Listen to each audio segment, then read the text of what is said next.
welcome back.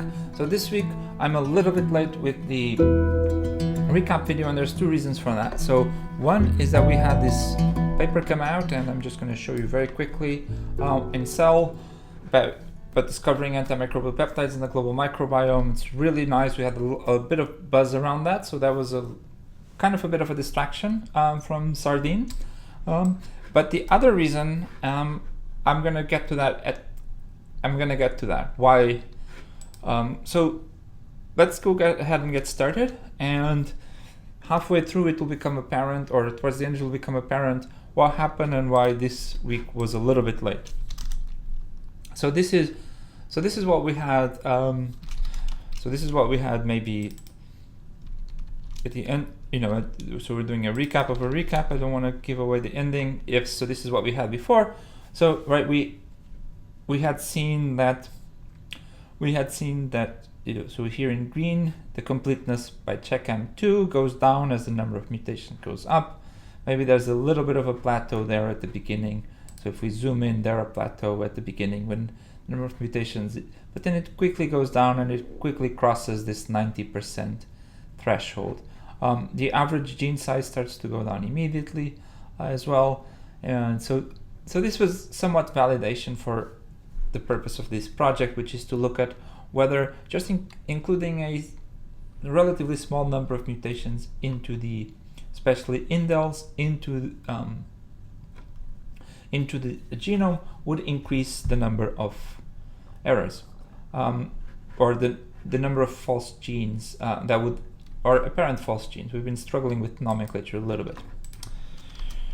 Right, so what did we do this week? So this week, first actually we started here in this data, download data, and we just basically extended previous code that was download E. coli to download a few other genomes. So B. subtilis, Listeria, Campylobacter, Staph aureus. So some very widely studied genomes. And actually all of these are available as reference genomes with a single contig, so these are all very nice and complete. So we can assume that they will not be, the reference genomes will be about as good as we can get the reference genome with current technology. And then we went back to this code to do the simulation. And we did a little bit of a cleanup, and the cleanups that we did were let's see where we were. So here, now previously we created these files with the mutated versions of the genomes, and we created them in a big directory. But now if we're going to be studying multiple genomes, this is going to be a lot of disk space for what is actually almost redundant, because if we have the original genome and then we add, and we go by steps of 50s, but we add 50 mutations, then we effectively have the same file again, except 50 little changes. And so this was a little bit wasteful. And also, once we had moved towards this architecture where we convert the string into a list and then do the mutations and then convert it back, this is very, very fast. We played around a little bit, especially with setting the compression level to 0, which is effectively no compression. This is very, very fast. So what we do now instead of creating these files on disk and processing them so for example here, when we are calling prodigal gene sizes or mutation, we create a temporary directory, we create a file inside of it, and then we run prodigal on it. And then at the end, all we keep is the number of genes. So we throw away this intermediate file. And then for CheckM2, for running CheckM2, it's a little bit more complicated, but same principle. Let me just see, run CheckM2, here it is. That's what we did, run CheckM2. And then we create a temporary directory. Inside that temporary directory, we create all of these mutated files. And then we call CheckM2. Right, and now instead of us just for E. coli, we have this input data, and we are going to be looping over the input data. Right, and here we're still creating this uniform, and so during the stream we had some idea of the gene sizes, and let's actually just look at the gene sizes first, so we can. Oops,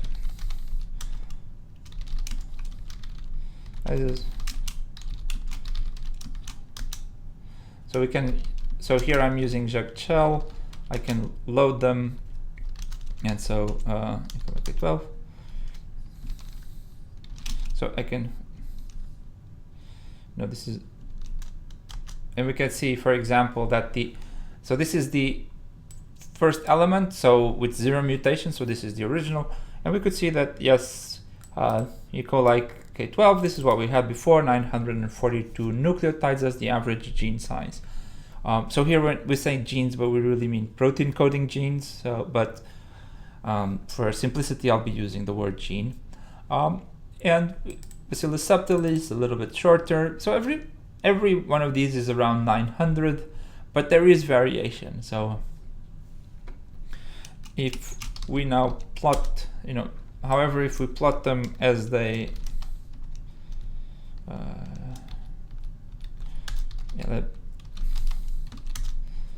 so now if we plot for,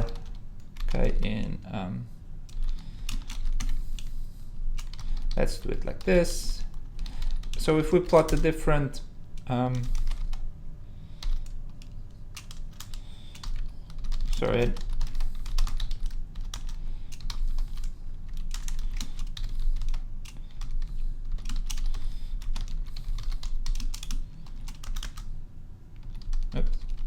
number of, all right, so if we plot the number and x legend, so here we can see that they all go down. It's very nice. They all go down very, very nice. And let's actually set the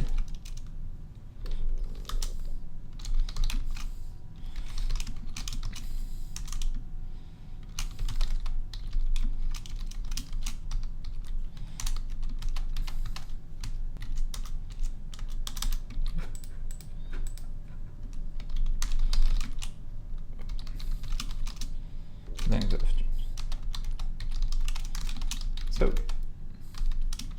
So we can see that they all go down, but they don't start in the same position, and there's quite a big gap between the different ones. And maybe let's actually just save this for now. Fig gene size, I'll post it on the mailing list. Gene size up to 50K, but this is maybe even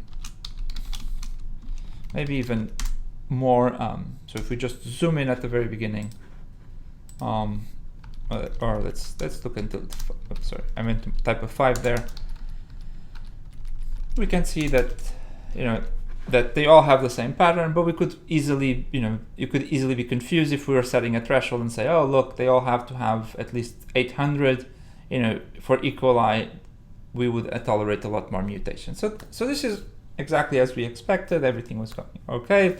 Then we also ran checkm2 as usual. It didn't finish during the stream. We left the code running. I came back, and we had done this file, and this was part of this extra video where I need to do a little bit of a magic trick here. We added this where we were using this jug init to inside another Python script to load the results of jug, and here just do things a little bit differently, and then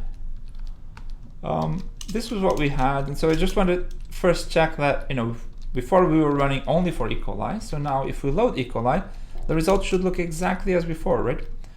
We create it, and I'm gonna actually here, for the sake of drama, do it the other way around, where I'm first gonna plot the gene size, average gene size. This looks great. And now I'm gonna plot the completeness as measured by checkm2. And this is what it looked like. And this is actually, coming back to, why did it take me a while to post this? So, we had the stream on Tuesday, left the whole thing running. overnight. Wednesday was a little bit of a busy day. Wednesday afternoon, I came in, or finally had some time. Let's just look at the plot, and it looked like this. And at first I thought, okay, maybe I just did something wrong. So what I'm going to do is I'm going to just rerun it and run it a second time. And the second time it looked like this. So a little bit better, a little bit more like the previous version. Recall that the previous version, so here's the previous version. And then this version looks more or less the same, except it does have this weird pattern at the very start. So here was where I was a little bit, in the meanwhile, so running the whole thing took so this was Wednesday afternoon. Let's just rerun it. Then it's Thursday. All of this other stuff is going on with the cell paper, and now, but the results still look weird.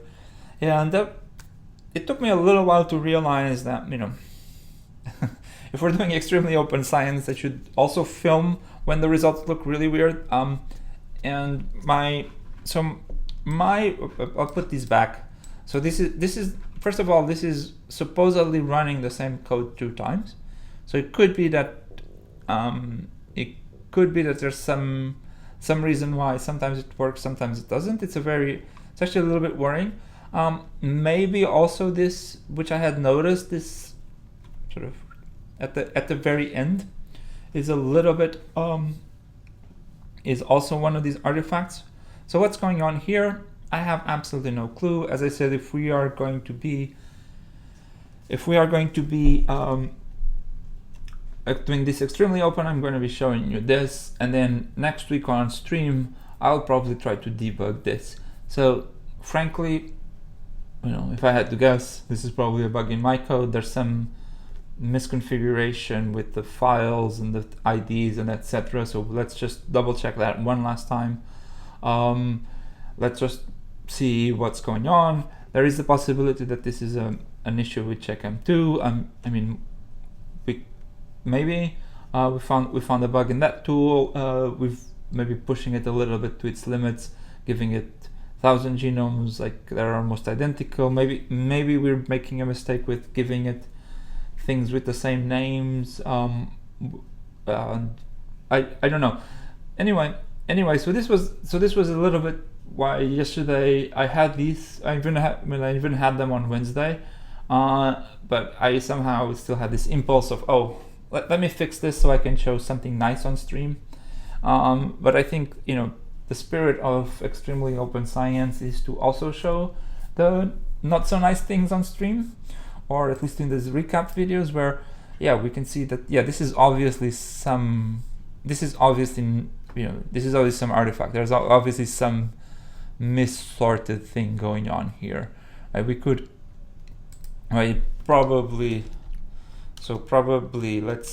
just show you.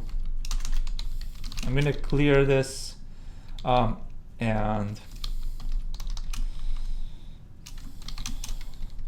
probably should look okay. Probably should look a little bit like this. So this is, I'm gonna artificially, so here I'm gonna artificially sort it, and maybe it looks a lot more like this, right? This actually makes a lot more sense, right? Although here a huge chunk there were 100% complete, right? That is this true?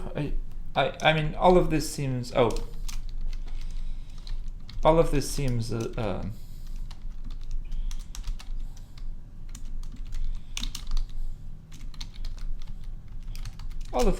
incredibly strange. There's something here that's wrong. It should really look more like this. But let's try to figure out next week what's going on. So subscribe if you want to look at confused plots and debugging code. We will try to figure out what's going on next week. I'll post some of these intermediate results in the mailing list as well. Since I'm in this promotion wave for this other cell paper, I'm gonna link it below as well. Subscribe, show up to the mailing list or on the Discord server. Come to the live streams, and I will see you all next week.